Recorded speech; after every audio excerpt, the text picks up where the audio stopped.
We've been going through rankings week here on the channel, having gotten started on Monday, and now we've reached the final list of them all. Here on the channel we go through every position and we rank the top 10 players at each spot, along with identifying a few honorable mentions that just missed the cut. And we do this twice per year because as new information and data presents itself, it's always important to take that into account and update accordingly. One update comes midway through the season, and the other update comes during the offseason when the season is over, which is the one that we're doing right now. So far, we've gone through the point guards, shooting guards, small forwards, and power forwards already, so if you missed those videos, be sure to go watch them after you watch this one, but in today's video, we'll be finishing things off with the center position. Before we start though, make sure to like the video and subscribe to the channel, as all support is very much appreciated. Now with that being said, let's begin. Starting with the honorable mentions that just missed the cut, the players that fall into this category are Miles Turner, Robert Williams, and Kristaps Porzingis. Porzingis has played both the power forward and center spot over the years, but lately he's been playing more center. He's had plenty of ups and downs over the last few seasons in his time in Dallas and now in Washington, but he just hasn't been able to rediscover his pre-injury form. Robert Williams is one of the best defensive anchors in the entire NBA right now, having emerged for the Celtics this year, and if he continues at that level of play, he could definitely move up this list over time. Then Miles Turner has been a fringe guy for years now as a top-tier rim-protecting big man that can space the floor a little bit, but his offensive production overall hasn't quite taken the leap that many were hoping to see from him. Now starting things off at number 10 and working our way up to that top spot, we have Jarrett Allen of the Cleveland Cavaliers. Jarrett Allen was named an all-star this season because his dominance holding down the paint on defense was at the heart of the Cavaliers becoming a top-ranked defense as a team, and when Allen got injured, it's no coincidence that the team fell apart and ended up missing the playoffs. Offensively, he's the perfect pick-and-roll partner for Darius Garland. He finishes strong at the rim, and he doesn't try to do too much, which leads to mistakes. His impact on the team is immense, and after some were critical of the contract extension that he signed a few years ago, he's definitely proving to be worthy of it now. Next up at number 9, we have Nikola Vucevic of the Chicago Bulls. Vucevic is a former multiple-time All-Star, but we started to see that level of production fade this season. After being someone who put up an easy 20 points and 10 rebounds per game for 3 years in a row, that average dropped to just over 17 points this year, and his perimeter shooting went from being one of the best marks in the league to below league average. He'll be 32 years old when next season starts, so his best days very well could be behind him, but despite all of that, he is still a very good player that averages about 17.5 points, 11 rebounds, and 3 assists, which is nothing to scoff at all. Next up at number 8, we have Jonas Valanciunas of the New Orleans Pelicans. Valanciunas always seems to be someone the general public ignores, but every year he's as reliable as ever and produces at a rate that deserves more love. Especially last season in the absence of Zion Williamson, he filled in beautifully holding things down inside, posting averages of about 18 points and 11 rebounds per game while shooting 54% from the field. He has also been adding a 3-ball to his game over the last few seasons, and last year he made them at a 36% clip on 2 attempts per game, meaning he's effective enough out there to make teams respect his jumper. Up next at number 7, we have Deandre Ayton of the Phoenix Suns.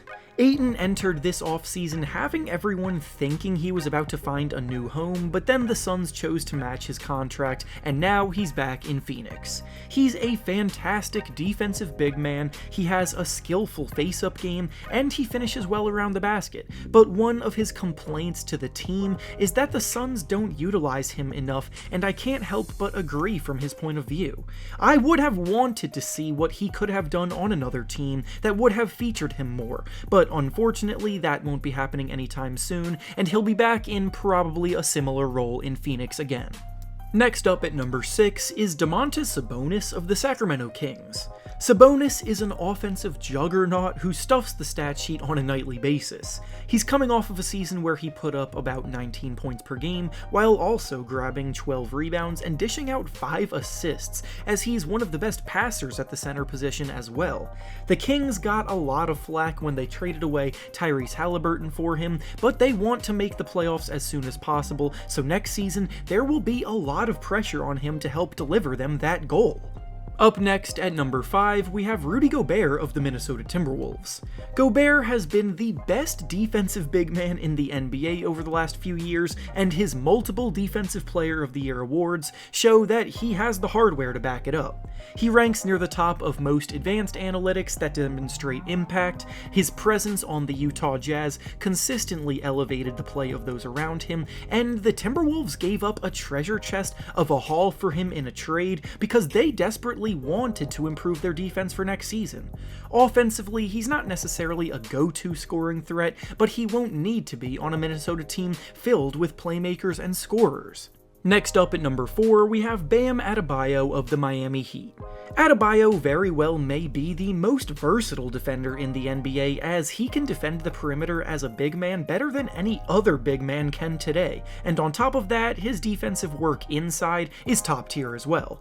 Offensively, he had his best regular season production of his career, posting averages of about 19 points and 10 rebounds per game, but admittedly in the playoffs, his consistency left a lot to be desired. He needed to be more aggressive throughout big games in order to take that next step to superstardom, which he could possibly have, but the Heat also just needed more from him in general in their playoffs throughout their run. Up next at number 3, we have Karl-Anthony Towns of the Minnesota Timberwolves. That's right, the Timberwolves now have 2 top 5 centers on the same team, which is going to be very interesting to monitor next season regarding how they fit in alongside each other.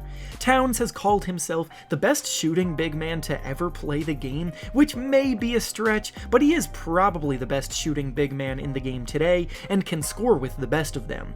He averages 25 points, 10 rebounds, and 4 assists per game, while shooting a highly impressive 53% from the field and 41% from 3, and that kind of production and efficiency is incredibly rare.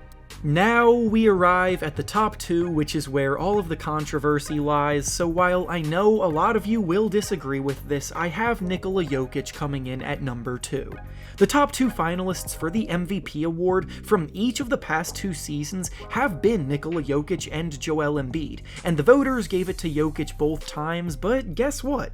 I'm allowed to disagree with the voters, and so are you if you want to. There's no denying that Jokic is the greatest one-man offensive juggernaut in the NBA right now, and can single-handedly make an offense that runs through him one of the best in the league, with his combination of force, skill, vision, and craftiness. But when he and Embiid are pretty much 1A and 1B at the position, I'm going to give the slightest of edges to the player that doesn't get taken advantage of defensively like Jokic does in big games. And finally, at number 1, we have Joel Embiid of the Philadelphia 76ers. Embiid this past season became the first big man since Shaq to win the scoring title and average over 30 points per game. He's the most dominant post player while also having the skill from the outside to create off the dribble and knock down perimeter jumpers, and that combination at times can be simply unstoppable. Combine that with the fact that he is a 3-time member of the All-Defense team, and his two-way dominance is enough for me to give him the edge for the top spot at the center position at the moment. And with that being said, that's all I have for you today. Make sure to like the video, subscribe to the channel, and comment down below how you would rank the centers. Thanks for watching, and I'll see you all next time.